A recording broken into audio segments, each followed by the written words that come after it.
Hola, ¿cómo están? Bienvenidos nuevamente. Seguimos revisando los diferentes procesos psicológicos que integran nuestra materia, pero antes de empezar quiero hacer unos comentarios muy importantes en relación con su avance en estos estudios que estamos realizando. Es muy importante que ustedes recuerden estar elaborando diferentes apuntes y anotaciones sobre su material. Siempre, aunque ustedes tengan el archivo y tengan todos los elementos, es importante que puedan trabajar de maneras diversas el material. Eso incluso favorece su aprendizaje. En una de las sesiones que vamos a tener, la del día de hoy justamente, en la que vamos a trabajar con el tema de la inteligencia, se dan algunas indicaciones en las actividades sobre cómo realizar, por ejemplo, mapas mentales. Una sugerencia que les hacemos es que revisen las sesiones que llevamos avanzadas y justamente traten de sintetizar el material en forma de mapas mentales, de mapas conceptuales, en formas de cuadros sinópticos, lo más sintético posible, pero que abarquen realmente los conceptos importantes y que sigan con esa estrategia lo que resta de las demás sesiones. Eso les va a ayudar también como para poder ir aterrizando los conceptos fundamentales de lo que va a venir en las evaluaciones, tanto en la evaluación parcial como en el examen final. Al respecto de las evaluaciones, les reitero, les recuerdo por favor, que a partir de la sesión octava, cuando completen ustedes el estudio de la octava sesión, ya pueden empezar a realizar el examen parcial, que abarca justamente hasta esa sesión. Bien, hechas estas aclaraciones, vamos a empezar ya con la temática de esta sesión, en la cual vamos a trabajar con el tema de la inteligencia. Hasta ahora hemos estado revisando temas bastante interesantes. Empezamos con lo que es la concepción del ser humano conforme fue evolucionando a través de la historia filosófica. Trabajamos con el tema de los valores y de las actitudes, y ya entrados en todo lo que es esta temática sobre los procesos psicológicos, hemos revisado el tema de la senso-percepción, del aprendizaje, también el tema relacionado con la memoria, tres procesos fundamentales. Bien, hoy vamos a trabajar con el tema de la inteligencia, de la creatividad, de la resolución de problemas y de lo que desde la psicología se ha generado para tratar de entender estos procesos. Vamos a revisar en nuestra lámina los objetivos de nuestra sesión. Como ustedes pueden ver, la idea es que el día de hoy, al terminar la sesión, ustedes puedan apreciar la diversidad de aproximaciones al estudio de la inteligencia y los factores que influyen sobre ella, de tal suerte que de manera específica tenemos tres objetivos muy concretitos. Ver los diferentes modelos sobre los cuales se ha fundamentado el estudio de la inteligencia, analizar los factores que pueden influenciar para favorecer o retardar el desarrollo de la inteligencia y los problemas que están asociados con la inteligencia en el campo laboral, sobre todo en términos de lo que es el razonamiento crítico y creativo. Son los objetivos que tenemos en esta sesión, y vamos a empezar justamente por lo que es los determinantes de la inteligencia. El primer asunto aquí importante es cómo definimos la inteligencia. Es quizá de los conceptos psicológicos más difíciles de definir, puesto que cada autor que ha abordado esta temática ha dado a veces definiciones diferentes. Algunos se concentran, por ejemplo, en la resolución de tareas que tienen que ver mucho con el conocimiento escolar, otros piensan en el razonamiento a nivel práctico, en fin. Pero el abordaje inicial, la manera en que de forma clásica se ha estudiado la inteligencia, se conoce como modelo o concepción psicométrica. El enfoque psicométrico, como ustedes ven en su lámina, está basado sobre todo en la medición. Es una perspectiva operacional porque en lugar de meterse a una discusión teórica sobre lo que es la inteligencia, este enfoque lo que prefiere es hacer como una lista o hacer una serie de elementos que pueden decirnos estas conductas reflejan inteligencia, sea lo que sea la inteligencia. Y entonces vamos a medir la ejecución de las personas en esas tareas y eso nos dará una evaluación, una cierta idea de la inteligencia de las personas. En el enfoque psicométrico ha habido dos diferentes perspectivas o dos versiones diferentes. La primera la tenemos en relación con Spearman, un psicómetra muy importante de los años 20, 30, quien definía a la inteligencia básicamente como una habilidad general única, a la que él llamaba el factor G. Claro que está pensando que esta habilidad es parte de un proceso que se va dando a través de la herencia. Es decir, cada quien nacería con una cierta habilidad general para resolver problemas, para trabajar inteligentemente con el mundo. Y esa habilidad sería una especie de centro de comando que coordinaría todas las tareas que la persona pudiera realizar. De esta manera, una cosa son las habilidades particulares que podemos tener cada quien específicamente y otra nuestra inteligencia general. A lo mejor en ciertas cuestiones soy más bueno que en otras, pero esas habilidades no hablarían de mi inteligencia, hablarían de lo que yo he aprendido a través de la experiencia. La inteligencia tendría que ver más con la facilidad que tengo yo para aprender cualquier tipo de habilidad, sean del tipo que sean. Por otro lado, otro importante psicólogo que era Thurston definía esto de manera diferente. Él, en vez de pensar que la inteligencia era un factor único, global, que influenciaba todas las actividades que hacía la persona, realmente él planteó el concepto de que la inteligencia era una especie de sistema modular, es decir, que la inteligencia estaba formada por varios factores diferentes que determinaban que personas tuvieran capacidades diferentes para distinto tipo de actividades. Como ustedes ven aquí en nuestra lámina, él estaba pensando, por ejemplo, en factores como la velocidad y precisión aritmética. Es decir, la velocidad y la capacidad para resolver operaciones matemáticas, para identificar y poder trabajar con los números. El vocabulario, por supuesto, la capacidad de una persona para retener y generar un léxico importante, un manejo importante del lenguaje. La comprensión del lenguaje en forma de palabras, la comprensión lectora, la comprensión de lo que se escucha.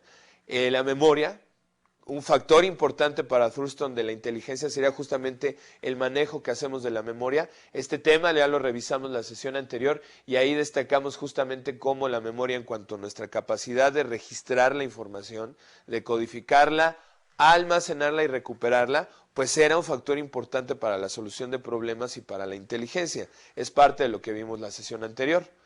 El razonamiento lógico, la capacidad de entender relaciones, de encontrar los principios que rigen las cosas y los fenómenos, la percepción de relaciones espaciales, como en el caso, por supuesto, de los arquitectos y de toda la gente cuya actividad tiene que ver básicamente con la transformación y el manejo del espacio, y finalmente la rapidez en cuanto a la percepción.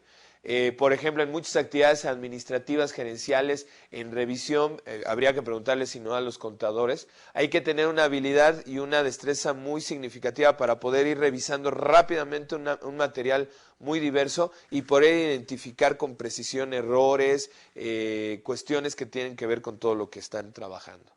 Estos factores, como ustedes se dan cuenta, no están relacionados con una actividad o con una área específica de desarrollo profesional. Están hablando de factores en cuanto a habilidades intelectuales que tendrían que tener todas las personas para poder desempeñarse en alguna actividad. Claro, ustedes viendo esta lista dirán, bueno, claramente se ve que puede haber personas muy buenas para toda la parte del vocabulario y las relaciones matemáticas, pero que no sean muy buenas con las relaciones espaciales o la precisión perceptual. Ciertamente estas habilidades pueden irse considerando como conjuntos, que es más probable que una persona desarrolle conforme a su experiencia, el ámbito cultural en el que se mueva y el tipo de estimulación y de aprendizajes que vaya teniendo a lo largo de la vida, ¿no? En ese sentido, recordemos lo que veíamos en la sesión sobre el aprendizaje, de la importancia de los reforzadores y de la experiencia en términos de ir generando las bases de nuestro aprendizaje.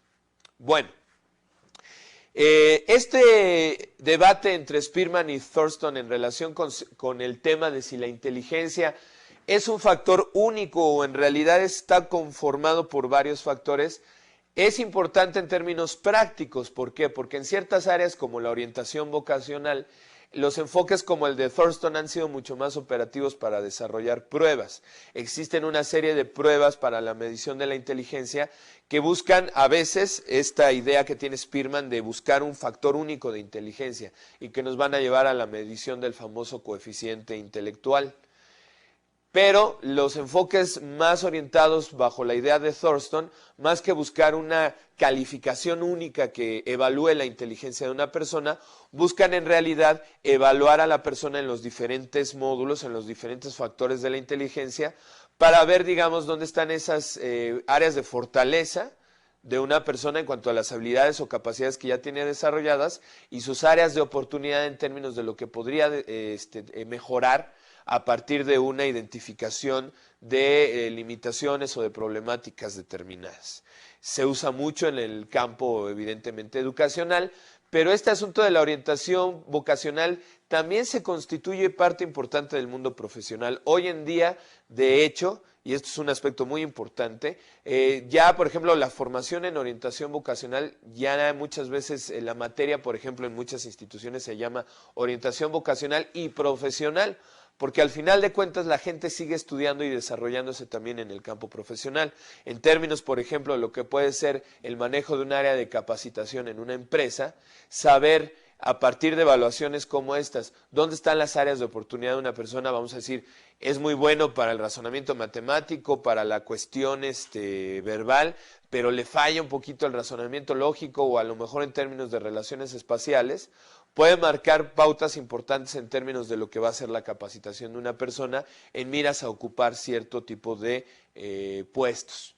Es un hecho que no solamente puede utilizarse estos enfoques de medición en las áreas de capacitación, forman parte integral también de las evaluaciones que se realizan dentro de los procesos de reclutamiento y selección de personal, de evaluación de puestos, en fin, tienen una utilidad muy importante porque al final de cuentas la inteligencia, aunque esto es un tema que puede debatirse, no termina nunca de desarrollarse. Es decir, no podemos pensar que la inteligencia ya está, digamos, en su punto máximo cuando nos convertimos en adultos. La inteligencia de las personas puede ir modificándose por la experiencia, por el aprendizaje, por diferentes temas. Por más que se hable de, sobre todo en el caso de Spearman, por ejemplo, de un factor hereditario, recordemos que muchas veces el ser humano ha logrado cosas incluso yendo contra sus propios genes o yendo más allá de lo que sus genes parecen permitirle. Entonces no podemos caer en una determinación de, no, mira, ya te hice una prueba y salió que tu coeficiente intelectual es de 90, ni modo, ahí te quedas y eso va a determinar lo que eres. Por supuesto que no. Esta situación de los factores que están relacionados lo vamos a ver un poquito más adelante en esta misma sesión. Bien, siguiendo con la temática, una vez hecho este paréntesis donde les platicaba sobre el tema de la orientación, vamos a ver cómo se impactó esta temática de lo que es la medición de la inteligencia en el desarrollo de las pruebas psicométricas. Las pruebas psicométricas tienen una característica fundamental, son pruebas objetivas, que a partir de una serie de reactivos que se califican de determinada manera, se permite realizar una serie de calificaciones que lleven a la obtención de un criterio numérico para evaluar cierta dimensión psicológica.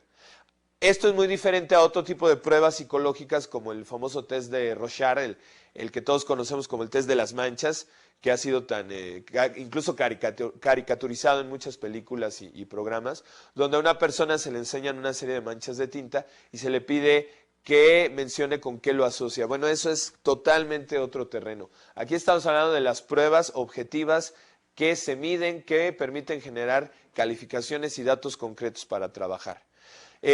Un poquito de historia en ese sentido nos lleva a algunos de los principales creadores de pruebas psicológicas, como Alfred Binet, quien es de los primeros en medir las habilidades cognitivas por requerimiento del gobierno francés, que buscaba en su momento tener herramientas para poder identificar a los niños que podían tener algún tipo de retardo en cuanto a sus habilidades mentales y que por lo tanto necesitaran algún tipo de estrategia educativa diferente a, digamos, el resto de los niños normales. Aquí normales entre comillas porque no estamos hablando de un juicio de valor, sino normales en términos estadísticos. En la estadística lo normal es lo que más se repite, no estamos haciendo un juicio de valor. Entonces lo normal es, digamos, donde está el promedio la mayoría de las personas. Para eso se realizaron en un principio las primeras mediciones psicométricas. Eso fue llevando al desarrollo de lo que se conoce como la escala Binet-Simon, porque además de Binet, algunos otros investigadores como Simon, que era un psicólogo norteamericano, también empezaron a adaptar la prueba en otros contextos. ¿Qué era lo que se medía aquí? Capacidad de atención, memoria, juicio moral y estético, pensamiento lógico y comprensión de oraciones. Pero estamos hablando de una prueba de prácticamente finales del siglo XIX, principios del siglo XX. La medición, cuando hablaba todavía aquí de términos como nivel mental o índice de inteligencia, estaba también tomando algunas cosas que hoy por hoy ya no consideramos como parte de la inteligencia, como este tema de los juicios morales.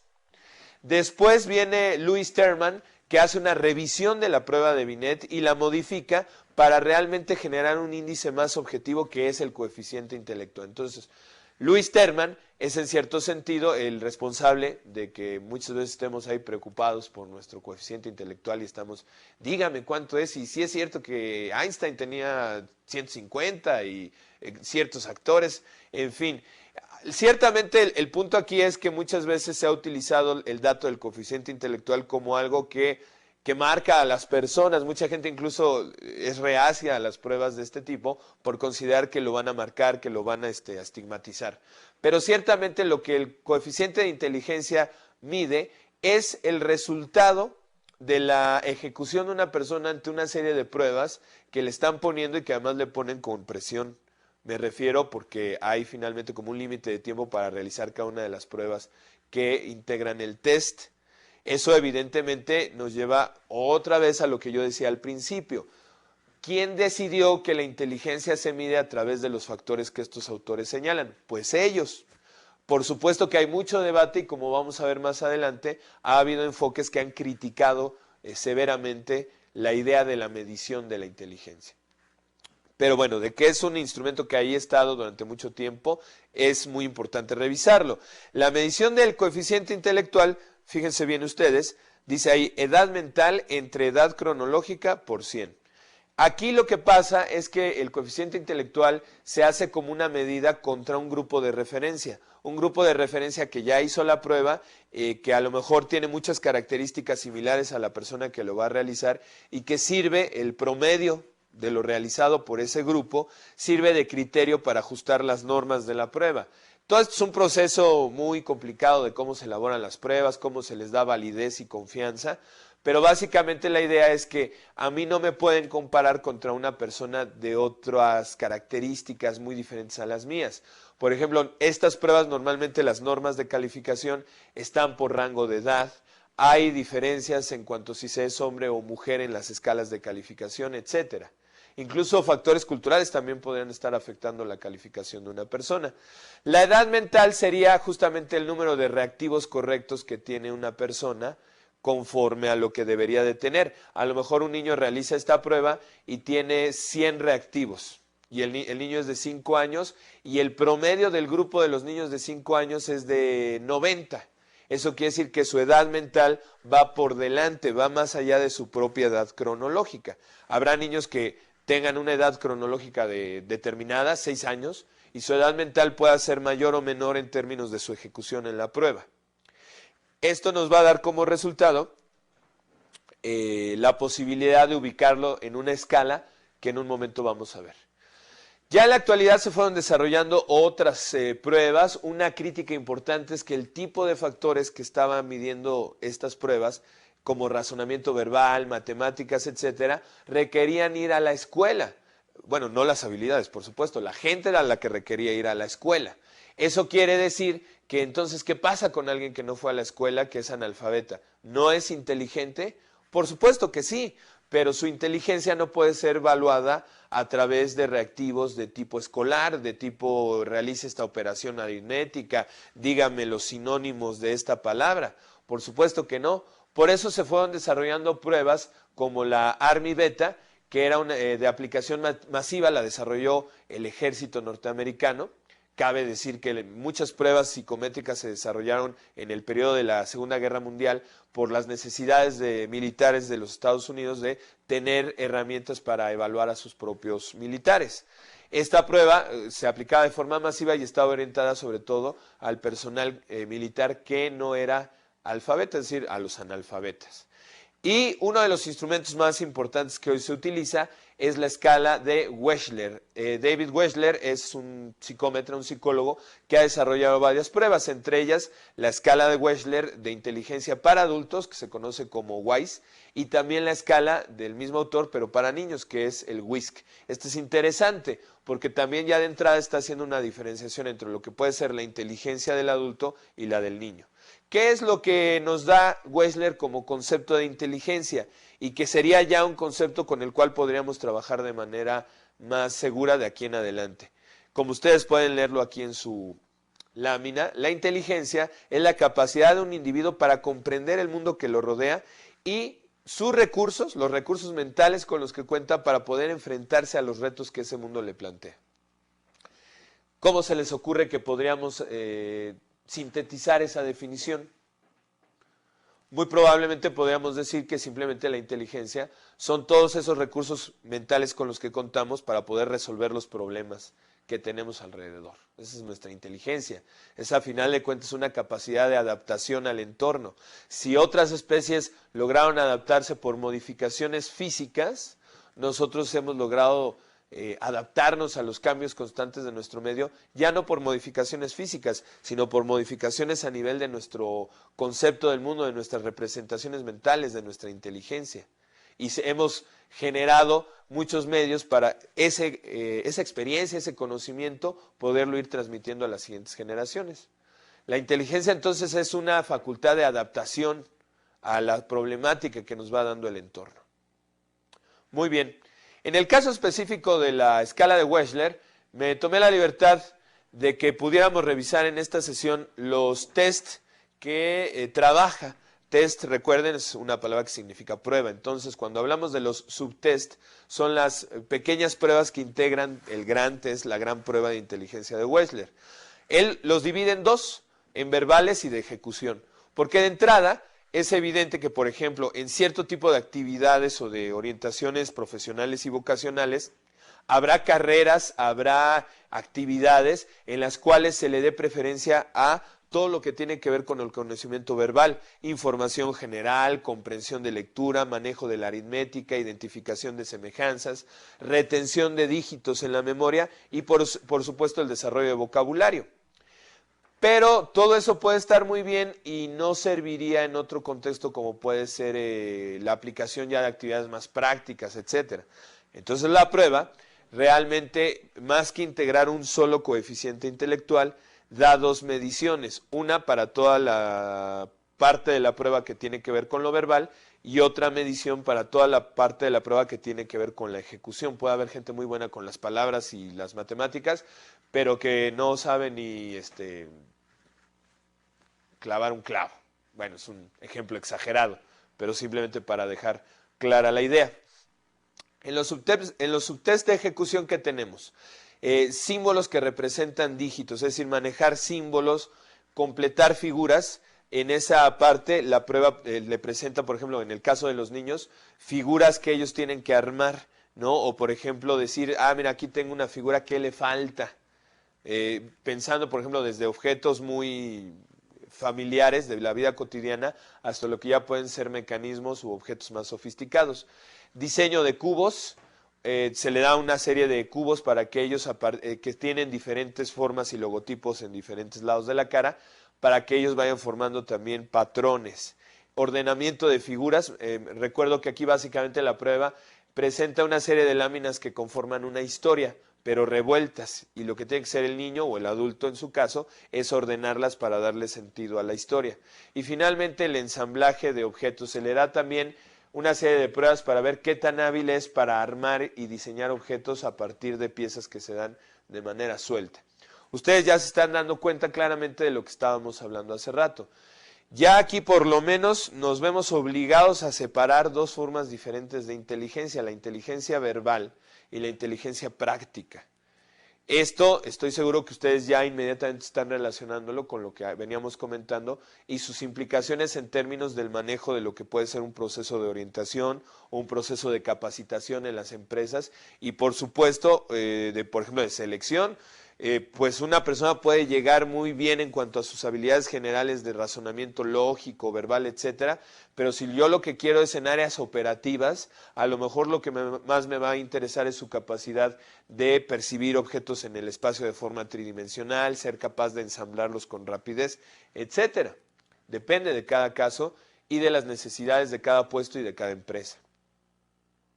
Les comentaba yo hace rato que tenemos una escala en cuanto al coeficiente intelectual desarrollada a partir de todas estas pruebas. Voy a sentarme un segundo para que la revisemos juntos. Muy bien. Este concepto de CI o coeficiente intelectual de desviación se refiere a lo que yo les comentaba. ¿Qué tanto yo, al ser evaluado, mi nivel de inteligencia está, digamos, en el promedio o qué tanto se desvía del promedio de la mayoría? Esa desviación puede ser positiva o negativa. Puede ser que yo salga muy, muy bajo en relación con el promedio o que yo salga muy, muy alto en relación con el promedio. Si ustedes ven, tenemos aquí una imagen que representa una campana de Gauss. Si no tenemos como la referencia en términos estadísticos de lo que significa, déjenme decirles que esta campana es una forma de representar cómo se distribuye una población en relación con un valor central, con un promedio. Vamos a suponer, si en México la mayoría de nosotros tenemos la tez más o menos morenita, ¿no? Somos mestizos, nosotros seríamos los que saldrían en el centro de la gráfica en relación con el promedio. Y los muy, muy, muy, muy blanquitos, ¿no? Los muy, muy rubios saldrían hacia un extremo, porque son muy pocos en relación con cómo está distribuida nuestra población en cuanto al color de la piel, y también los muy, muy, muy, muy, muy morenos, ¿no? Digamos incluso afroamericanos, saldrían también del otro lado, en el otro extremo de la gráfica. ¿Sí? Espero que con esto más o menos nos quede claro. Aplicado al tema de la inteligencia, esto también sirve para entender cómo se maneja la escala del coeficiente intelectual. Si ustedes se dan cuenta, entre 90 y 109 es justamente el valor promedio, es decir, lo que sale justamente en la parte en medio de la gráfica y donde ahí está la mayoría de la población. Hacia arriba tenemos el promedio alto, lo que sería la inteligencia superior y muy superior, ya con 130 o más en cuanto a la evaluación del coeficiente intelectual, medido conforme al método de Lewis Terman que ya mencionábamos hace rato. Y hacia abajo del promedio, pues lo que tenemos ya sería incluso la posibilidad de detectar la posibilidad de un retardo mental, ya sea por síndrome de Down o alguna otra característica. Esto evidentemente es una herramienta fundamental en el entorno educativo, pero también se puede aplicar en otros contextos. Esto es así, entonces, en la manera que se mide el coeficiente intelectual. Bueno, siguiendo con nuestros objetivos de hoy, vamos a seguir revisando qué determina la inteligencia, pero esta vez ya no en términos de cómo se mide, los factores que se consideran como evidencias de conducta inteligente, sino de los factores que pueden influenciar sobre el desarrollo de la inteligencia. Yo quiero que aquí recuerden, por favor, lo que habíamos trabajado en la sesión de aprendizaje, en la segunda parte del tema de aprendizaje, con respecto a la teoría de Piaget. Piaget nos marcaba una serie de etapas de cómo se va desarrollando la inteligencia del niño conforme él va experimentando con el medio y demás cuestiones. Etapa sensoriomotora, etapa preoperacional, etapa de operaciones concretas y de operaciones formales. Bueno, hago aquí un paréntesis, ya que estoy hablando de estas cuestiones, repasen, empiecen ya a revisar todo el material de las sesiones que hemos trabajado, porque les recuerdo, terminando la sesión 8 ya está disponible la posibilidad de que hagan su examen parcial. Pero bueno, ya dejaré de martirizarlos con el asunto del examen. Regresemos al tema. ¿Qué factores influyen sobre el desarrollo de la inteligencia? Bueno, yo llamo su atención sobre la imagen que tenemos aquí, esta pequeña caricatura, que nos dice que el coeficiente intelectual o intelligence quotient en inglés, que es el significado, es producto en parte del DNA o ADN, o sea, 50% de lo que es el coeficiente intelectual en cierto sentido está determinado por los genes, y el otro 50% por el environment, por el ambiente, ¿sí?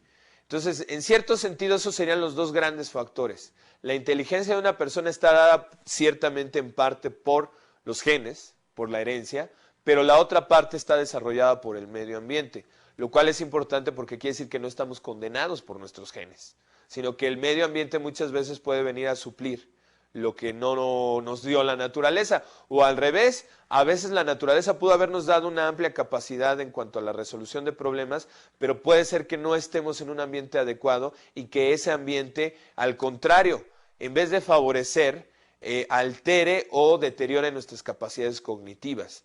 En ese sentido, algunos aspectos ya importantes que podemos ir desglosando sería motivación y adaptación. Es un hecho que alguien que está motivado, que tiene una necesidad o algún impulso que lo lleve a buscar cierto tipo de estrategias o cierto tipo de información, va a ser una persona que probablemente desarrolle una mejor inteligencia, porque un alto grado de motivación lleva a la curiosidad, lleva a la búsqueda de información, a la búsqueda de estrategias diferentes para resolver un problema. En la siguiente sesión vamos justamente a empezar a trabajar el tema de motivación y ahí podremos puntualizar mejor estos aspectos. El impacto de la herencia sería el punto B, que también es importante como ya lo mencionábamos, y luego vienen todas estas influencias ambientales. La desnutrición es un factor fundamental. Hoy se sabe que niños que, aunque nazcan, digamos, perfectamente bien en cuanto a todas sus capacidades, si los primeros 5 años de vida sufren condiciones de desnutrición crónica, eso afecta el desarrollo cerebral y por tanto afecta el rendimiento en términos de inteligencia. Las toxinas, este es un punto muy interesante, sobre todo para todos aquellos que viven en una ciudad grande. Se sabe ahora que los niveles de plomo también afectan el rendimiento inteligente. Entonces el tema de la contaminación es fundamental en términos de lo que puede ser su impacto sobre la inteligencia de las personas. El tamaño de la familia y el orden de nacimiento, este es un tema polémico. No quiere decir que, por ejemplo, si yo nací en una familia de 10, pues no voy a tener un desarrollo tan adecuado de mi inteligencia porque los recursos escasean o porque la atención de mis padres está puesto nada más sobre unos y no nos pueden atender a todos. Sin embargo, sí hay algunos datos obtenidos a través de investigaciones que señalan que son variables importantes. A mayor número de hijos es más difícil para un padre de familia, para una madre, poder darles a todos el mismo número la misma cantidad de atención, poder establecer situaciones de estimulación. Lo cual no quiere decir que sea imposible. Por supuesto, aquí tiene que ver mucho la habilidad de los padres para crear condiciones donde esto se pueda dar, pero sí es un factor importante.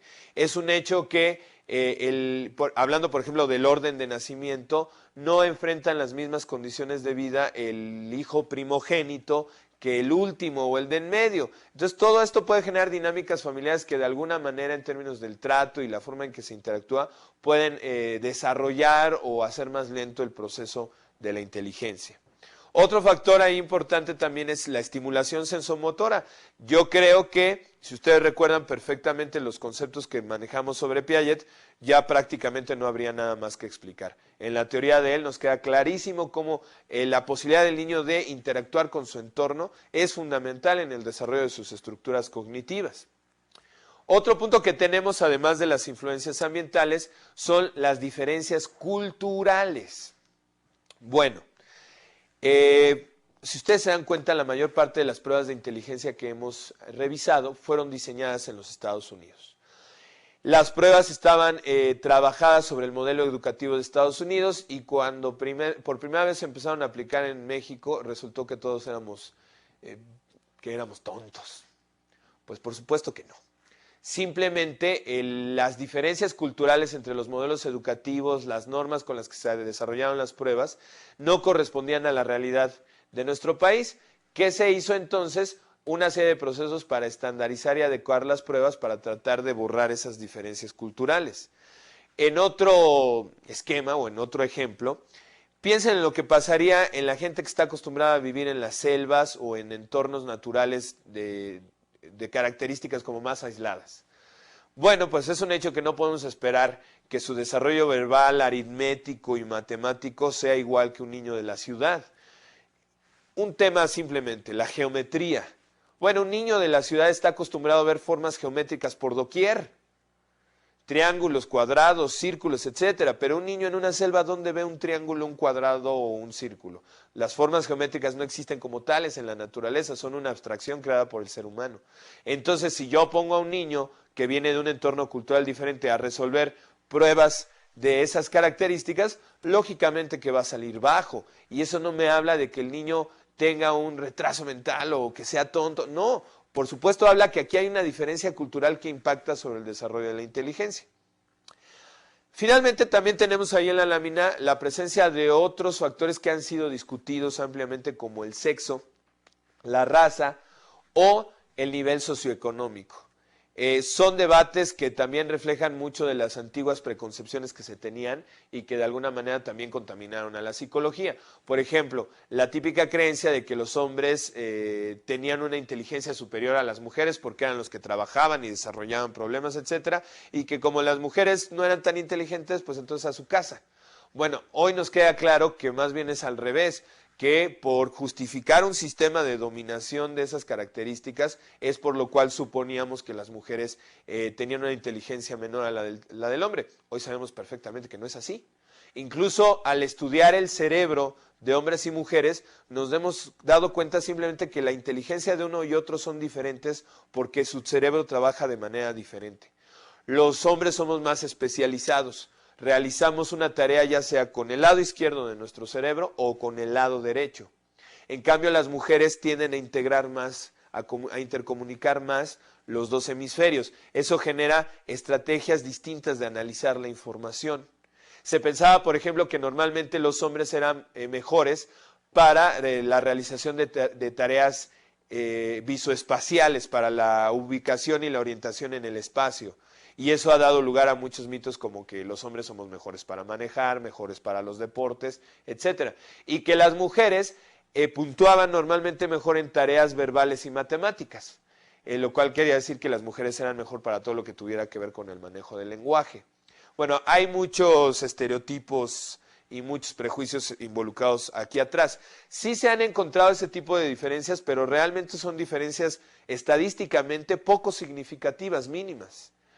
Ciertamente puede ser que más que de antemano, de forma innata, el hombre sea mejor para lo que es la parte visoespacial, es que simplemente a eso nos hemos acostumbrado desde que nacemos.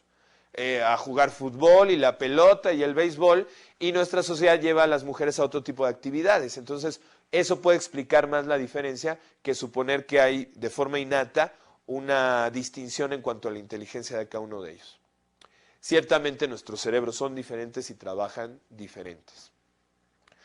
Bueno, en relación con el término de la raza, igual ha sido muy polémico. Ha habido autores a lo largo de la historia que, por ejemplo, planteaban que la raza afroamericana tenía un déficit de inteligencia en relación con la raza caucásica, con los blancos. Bueno, ahora sabemos que no es así. Tampoco se puede determinar correctamente, y si se da esa diferencia, volveríamos a los aspectos socioculturales. Si en un entorno hay una serie de procesos de discriminación contra un grupo de personas, una discriminación por su pertenencia étnica o racial, y no se les dan las mismas oportunidades educativas y demás, pues hay que ser muy inteligente para entender por qué son diferentes. Pues claro que no. La diferencia radica justamente en la discriminación de la cual ha sido objeto un grupo. Y lo mismo aplicaría en el caso de las clases económicas. Ciertamente ahí hay un debate de por qué, por ejemplo, los niños en condiciones de pobreza reprueban más. Y bueno, evidentemente reprueban más porque, como ahora lo vemos con todos los factores anteriores, el factor de la desnutrición, la contaminación, la falta de estimulación, el abundante número de hijos en las familias de clases con dificultades económicas, generarían un entorno muy aversivo, un entorno muy dañino para el desarrollo de la inteligencia. Pero no es que un niño pobre sea sea menos inteligente que un niño rico. Es que el niño rico tiene oportunidades y condiciones ambientales que favorecen mejor su desarrollo. Además de las expectativas que hay, en fin. Sin embargo, son temas interesantes y que es bueno que nosotros que estamos en este proceso de formación profesional reflexionemos para irnos quitando también una serie de prejuicios que luego impactan en el terreno profesional, ¿no? Ya de antemano suponemos a veces que pues, una mujer no puede ocupar posiciones directivas porque no va a saber cómo tratar con estas cuestiones. Bueno, realmente ninguna prueba de inteligencia ha podido demostrar algo así. Eso sí es ciencia. Bueno, entonces con esto completamos la idea de cuáles son los determinantes básicos de la inteligencia y habría que empezar a ver ya otros modelos que han venido a cuestionar la visión tradicional de la inteligencia. Uno de ellos, quizá el más famoso de los modelos alternativos al enfoque psicométrico, es el modelo de las inteligencias múltiples desarrollado por Guelph y Gardner. Déjenme recuperar aquí a Guelph porque normalmente todo el mundo cita a Gardner y se deja como un poquito de lado a su colaborador. Ellos consideran que la inteligencia en realidad no es una, que hay varias formas de inteligencia que cubren esferas de actividades diferentes, que son relativamente independientes, pero que en cierto sentido están interconectadas. No se puede dar de forma aislada este asunto. Son varias las diferentes inteligencias que ellos desarrollan, básicamente son 8. En un principio la teoría desarrolló 7 formas de inteligencia y con las continuas revisiones hoy por hoy ya se consideran 8 formas de inteligencia. Verbal lingüística. Bueno, piensen en quién les gusta, en un Carlos Fuentes, en un Octavio Paz, en un José Luis Borges, para que no haya confusiones. Son claros ejemplos de gente que ha tenido un desarrollo muy importante en el terreno verbal y lingüístico, en la capacidad para emplear de forma creativa el lenguaje. Ahora pensemos en un Albert Einstein, en un Stephen Hawking, etcétera. Gente que ha tenido una capacidad lógica matemática para transformar incluso nuestra visión de la naturaleza. ¿Sí? La inteligencia lógico-matemática pues tiene que ver con la solución de problemas relacionados con el pensamiento científico, con las relaciones lógicas de las teorías, las hipótesis, etcétera.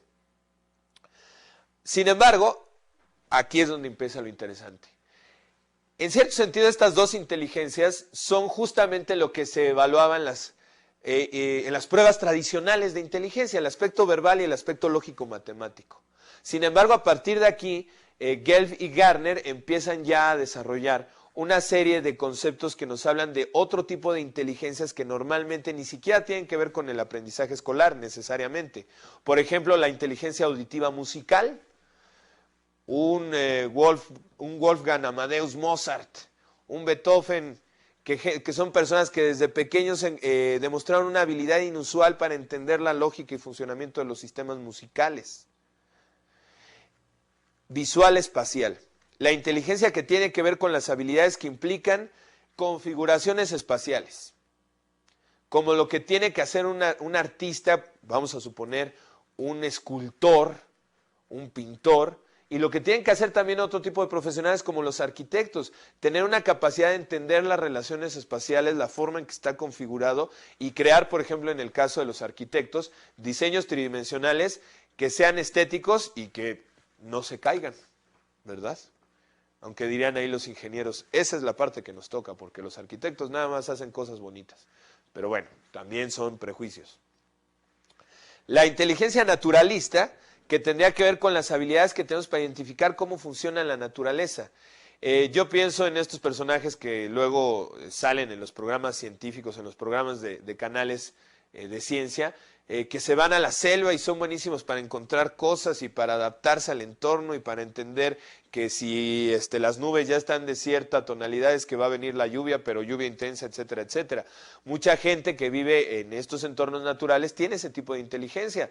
Recordemos, por ejemplo, a nuestros ancestros, a los mayas o los aztecas, que tenían una gran capacidad no solo en el terreno lógico-matemático, sino un amplio conocimiento e inteligencia para entender todas las claves y señales de la naturaleza y que les permitía integrarse de manera probablemente más eficaz que la que el ser humano moderno tiene, ¿no?, en relación con su entorno natural. Corporal kinestésica.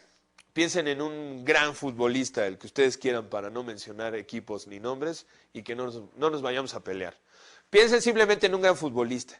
De estos que quién sabe cómo le hacen, que ni siquiera voltean a ver la portería y con solo tocar el balón ya saben exactamente dónde la están poniendo, que tienen esa capacidad de medir las relaciones espaciales y utilizarlas en favor de estas cuestiones. Pero no solo así, sino también en el manejo del propio cuerpo, como los grandes bailarines, que tienen un control, un dominio sobre su cuerpo impresionante. Entonces ahí está lo que es la inteligencia corporal kinestésica. Y finalmente, dos formas de inteligencia sobre las cuales, sobre todo quienes de ustedes están orientándose ya a la formación mercadológica, tendríamos que tener, además de los psicólogos como su servidor, la inteligencia interpersonal, la habilidad para la interacción con los demás y la capacidad de ser sensibles a los estados de ánimos e intenciones de los otros. Luego cuando su servidor llega a ir a alguna reunión y le preguntan que si uno a qué se dedica y les dice, pues soy psicólogo, ya saben, el primer comentario es, no me vayas a empezar a analizar. Bueno, nunca lo hacemos, digo, yo voy a una fiesta, no trabajo de a gratis, ¿verdad? Pero bueno, quieranlo o no, la formación se le sale a uno a veces por los poros y aunque uno no quiera, ciertamente ya va desarrollando una cierta capacidad para identificar justamente los estados de ánimo de las personas a partir de ciertos datos, de ciertas claves, ser muy sensible a las intenciones de las personas, a lo que están haciendo cuando alguien está queriendo ocultar algo, en fin, eso es algo que en el caso muy particular de lo que es la psicología, es un tipo de inteligencia importante y que uno debe de tener para poder desarrollarse en esta profesión. Hay incluso psicólogos que, habiendo estudiado y todo, no tienen ese tipo de inteligencia, no tienen esa capacidad y tratan de desarrollarse de alguna otra manera dentro del propio terreno de trabajo, ¿no? Pero sí sería muy importante. Y por supuesto en el caso de la mercadotecnia, ni hablar. El poder ser sensible al estado de ánimo de la gente, a las intenciones, a lo que están pensando los demás, palpar las necesidades y carencias de la gente, es fundamental en todos los terrenos que puede entrar la mercadotecnia para diseñar estrategias de venta, de persuasión, etcétera, etcétera, etcétera. Y finalmente, muy de la mano, no la vayan a confundir, está la inteligencia intrapersonal. Es lo mismo que la interpersonal, pero aplicado a uno mismo, es decir, la habilidad para la interpretación de los propios estados de ánimo. Es decir, qué tan conectados estamos con nosotros y qué tan buenos somos para darnos cuenta de por qué esto me hizo sentir mal, cuáles son las cosas que me enojan, y entonces, que sería aquí lo importante, ser capaz de controlarlo. Bueno, pues este último concepto, esta última esfera de inteligencia que señalan Guelph y Gardner, nos da la pauta para pasar a nuestro siguiente punto dentro de este tema, que es el tema de la inteligencia emocional, de David Goleman. La inteligencia emocional, según Goleman, es justamente un poquito lo que estamos platicando hace un momento, la capacidad para reconocer nuestros estados emocionales, para reconocer nuestros sentimientos, también para reconocer el sentimiento de los demás y sobre todo ser capaz de manejarlos.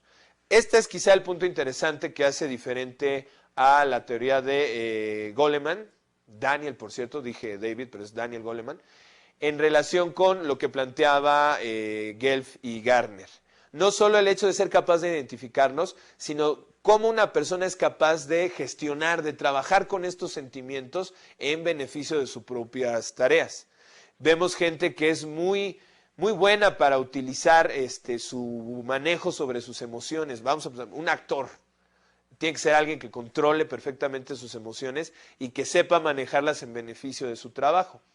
Bueno, lo que esta teoría ha puesto de manifiesto es que este aspecto emocional ha sido muy descuidado en todo el proceso de formación de los niños y de los adultos. Digan ustedes un sistema educativo que hoy por hoy tenga integrados materias que tengan que ver con el desarrollo de la inteligencia emocional. Bueno, sí existen, pero en realidad tiene muy poco que estos temas se fueron integrando en la currícula de los diversos planteles de formación. Por ejemplo, en el caso de nuestro país, las autoridades educativas ya por lo que respecta al nivel preprimaria, lo que sería el kinder, ya están introduciendo estos conceptos de inteligencia emocional y ahora ya se les pide a las maestras que desarrollen con los niños esto, que el niño sepa identificar sus sentimientos, sepa entender por qué surgieron y sobre todo que los sepa manejar, sobre todo en la interacción con los demás. Es muy importante. Goleman considera que son 5 las facultades que tienen que ver con esto. Nuestra capacidad de recepción, que ya lo habíamos nosotros visto como sensopercepción, es decir, todo lo que podemos ir incorporando de información a través de nuestros sentidos y que es muy importante en términos de identificar por qué están surgiendo nuestros sentimientos. ¿Qué estímulo, qué cosa dijo esta persona, qué cosa vi que me generó este estado de ansiedad, de enojo, etcétera? La capacidad de memoria para poder identificar todas estas circunstancias, la capacidad de análisis. Aquí, inteligencia emocional, justamente como el nombre lo indica, es la idea de que lo cognitivo, lo intelectual, no va peleado con lo emocional, sino que incluso el buen manejo de nuestras emociones nos hace más hábiles para el análisis intelectual. ¿Cuántas veces al analizar un problema laboral no ha fracasado en el desarrollo de una solución simple y llanamente porque estaba usted enojado y no podía controlar sus sentimientos? Entonces, manejar los sentimientos de manera efectiva sería muy importante también para todas las capacidades de análisis y de emisión, es decir, que en toda comunicación o acto creativo también haya un correcto planteamiento del aspecto intelectual y afectivo. La palabra clave, a final de cuentas aquí, es control. Esa función requerida en la totalidad de las funciones mentales y físicas, que no podría darse, según Goleman, si no hay esta capacidad de integrar el aspecto emocional con el aspecto intelectual. Y eso nos lleva a nuestro último punto de esta sesión, el tema de la creatividad. Fíjense bien en la imagen que tienen ustedes ahí en su lámina. Es una imagen del cerebro, por supuesto caricaturizada, pero es muy interesante porque nos muestra un hemisferio izquierdo donde todo sucede como un proceso analítico y racional y de computación y muy estructurado. Y en el cerebro derecho o hemisferio derecho, lo que vemos es una cosa como más de fiesta, ¿no? Vemos pasto, vemos gente haciendo cosas, en fin. Bueno, ciertamente esto refleja una realidad. Se ha visto que nuestro hemisferio izquierdo, el hemisferio izquierdo de nuestro cerebro, tiene que ver más con funciones analíticas, de procesamiento de información matemática, etcétera. Y que el hemisferio derecho sería el hemisferio de la imaginación, de nuestra capacidad de visualizar las cosas, de manejar nuestros sentimientos, de crear. La teoría de Goleman justamente está pugnando por una integración de nuestras funciones hemisféricas. Lo que pasa es que nuestro propio proceso educativo nos lleva a darle preferencia siempre, o bueno, en la mayoría de los casos, perdón, al hemisferio izquierdo. ¿Con qué mano escriben? Si ustedes son diestros, es porque el control de la mayor parte de sus procesos cognitivos y conductuales está en el hemisferio izquierdo. Dada la escasa proporción de la población que es zurda, esto reafirma lo que estamos diciendo de que culturalmente hay un proceso de reafirmación de las funciones intelectuales y analíticas por sobre las funciones creativas. Quizá por eso hay tan poca gente creativa, verdaderamente creativa, que sea capaz de innovar y generar otro tipo de cuestiones. En ese sentido tenemos estos dos conceptos que aparecen aquí en la lámina.